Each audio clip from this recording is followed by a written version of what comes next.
Assalomu alaykum hammaga. Bizda M60 chip tuningda stage 1 уровеньda darabotka qilyapmiz.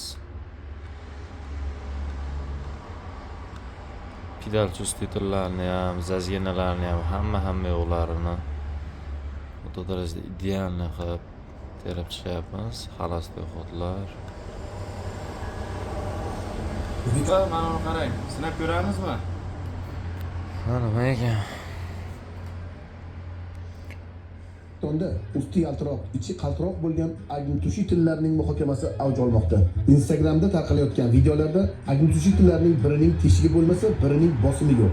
Yana birining ichida kukuni yo'q. Zarur paytda bu matohni yong'inning boshiga urishdan nariga o'tolmaysiz. Sinab ko'ramizmi? Har bir avtomobilda agnetushitel bo'lishi shart. Mana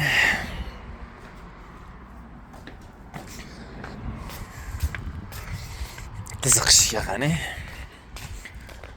Machi?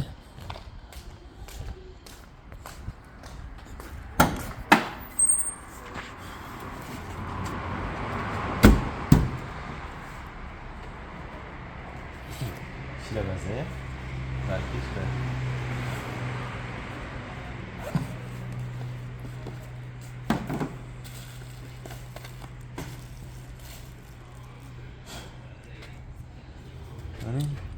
Bosim bor deyapti.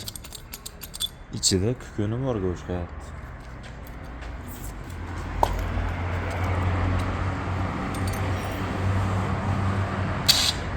Bizgida bor ekan.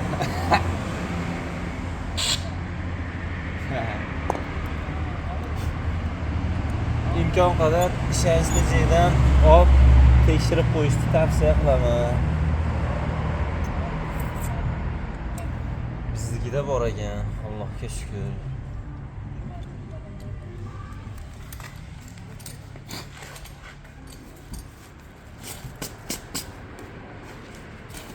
Bu narsani bu ko'z bo'yamachilik uchun emas, musbatak odamni o'zini xavfsizligi uchun har ehtimolga qarshi tekshirib qo'yishni tavsiya qilaman.